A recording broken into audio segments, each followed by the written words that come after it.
معزز سامعین کرام، آپ سن رہے ہیں تیاری اردو چینل پر داستان امیر حمزہ۔ سب ہیڈنگ: فرزند امیر حمزہ شہزادہ بدیع الزماں۔ جب امیر گیلان سے کوچ کر کے کوہ البرز گئے تو اس وقت گلی سوار حاملہ تھی اور امیر نے اسے گنجال شاہ کے حوالے کیا تھا اور بڑی تاکید سے گلی سوار سے کہا کہ حاملہ ہونے کے سبب سے تجھے یہاں چھوڑتے ہیں، اور گنجال شاہ سے کہا تھا کہ اس کی اچھی طرح سے حفاظت کرنا، اور جب اس کے ہاں فرزند نرینہ پیدا ہو تو اس کی پرورش اچھی طرح کرنا۔ تب گنجال شاہ نے قبول کیا، لیکن دل میں بغض رکھتا تھا۔ لیکن چند روز کے بعد اس نے دائیوں اور خدمتگاروں کو تاکید کی کہ اگر گلی کے بیٹا پیدا ہو تو میرے پاس لے آنا، مگر گلی سوار کو یہ خبر نہ ہو کہ میرا باپ مجھ سے دل میں کینہ رکھتا ہے۔ غرض جب مدت حمل پوری ہوئی تو 14ویں رات کے چاند جیسا لڑکا پیدا ہوا، گویا کہ زمین پر ماہتاب اتر آیا۔ جہاں میں یوسف ثانی پیدا ہوا، تب گنجال شاہ کے حکم بموجب دائیاں اس بچے کو اٹھا کر گنجال شاہ کے پاس لے گئی۔ اس نے فرمایا کہ اس کو زمین پر پٹکو۔ اس وقت وہاں ایک نیک عورت اس کے پاس بیٹھی تھی۔ اس کو اس بچے پر رحم آیا اور کہا، اے بادشاہ، اس بچے کو کیوں مارتا ہے؟ اس نے تیرا کیا گناہ کیا ہے؟ اس کو کہیں اور رکھ دے۔ تب اس نے ایک صندوق میں رکھ کر مقفل کر کے دریا میں ڈال دیا۔ صندوق دریا میں تیرتا ہوا جا رہا تھا کہ اسما پری اور کریشیا سلطانہ آسمان پر اڑتے ہوئے وہاں سے گزری اور ان کی نظر صندوق پر پڑی تو اسما پری نے کئی پریوں کو صندوق لانے کے واسطے بھیجا۔ وہ صندوق اٹھا لائی۔ جب کھول کر دیکھا تو اس میں چاند سے چہرے کا خوبصورت بچہ سوتا ہے، جس کی پیشانی پر ایک خال دکھائی دیا۔ پریوں نے کہا کہ یہ خاندان ابراہیم علیہ السلام سے ہے۔ القصہ، یہ آپس میں ابھی باتیں کر ہی رہی تھیں کہ اسی وقت خواجہ خضر علیہ السلام وہاں پہنچے۔ خواجہ نے فرمایا کہ اے کریشیا سلطانہ اور اسما، بچہ امیر کا ہے، اسے اچھی طرح سے پرورش کرو، اور جب یہ بڑا ہو تو اس کے باپ کے پاس پہنچا دینا، اور اس کا نام بدیع الزماں رکھا۔ اور غائب ہوئے۔ تب اسما پری بدیع الزماں کو لے کر کوکاف چلی گئی اور پریوں کے دودھ سے پرورش کرنے لگی، یہاں تک کہ بدیع الزماں 7 برس کا ہوا تو کریشیا نے اسے گھوڑے پر سوار ہتھیار باندھنا سکھا دیا اور دیو کو مارنے کے لیے ہمیشہ اپنے ہمراہ لے جایا کرتی تھی۔ غرض یہ کہ جب امیر زادہ تمام ہنروں میں طاق ہوا تو اس وقت امیر زادے کی عمر 10 سال تھی۔ ایک دن بدیع الزماں نے کریشیا سلطانہ سے پوچھا کہ میری ماں کا پتہ مجھے بتا کہ کون ہے، کہاں ہے، کہ تیری ماں کا پتہ ہمیں بھی معلوم نہیں، کیونکہ ہم نے تجھے ایک صندوق میں بند اور فلاں دریا میں سے بہتا ہوا اٹھا کر لائے تھے۔ اور خواجہ خضر علیہ السلام سے پتہ پانے کی حقیقت ظاہر کی۔ بدیع الزماں نے کہا کہ مجھے میرے باپ کے پاس پہنچا دو۔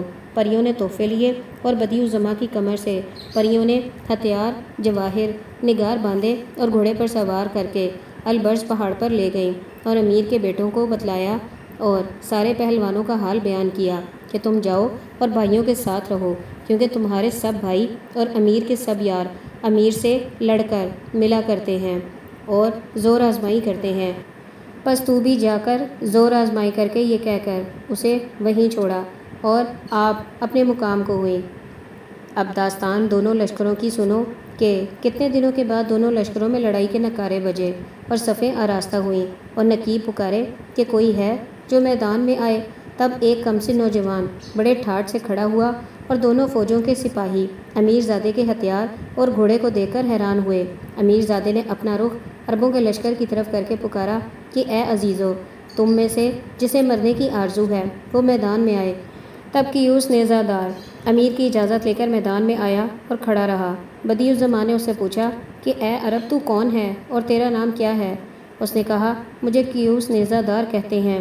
بس بدیع الزماں نے کہا کہ جو نشان بہادری کا رکھتا ہے وہ لا۔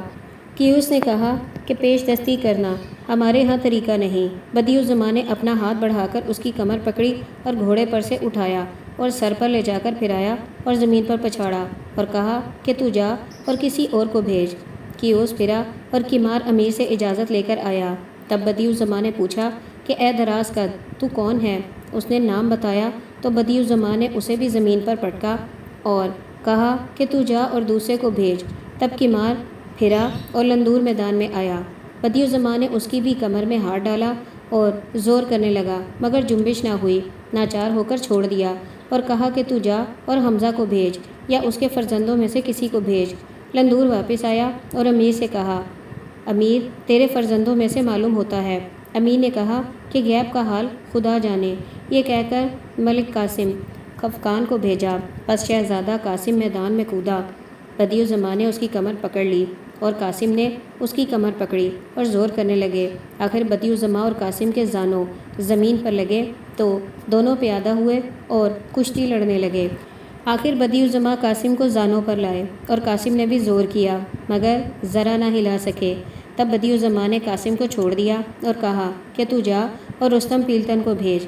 قاسم آیا اور رستم کو بھیجا اور بدیع الزماں نے دوڑ کر اس کی کمر پکڑ لی اور گردن میں ہاتھ ڈالا اور دونوں آپس میں زور کرنے لگے، یہاں تک کہ دونوں کے گھوڑے زانوں بیٹھے۔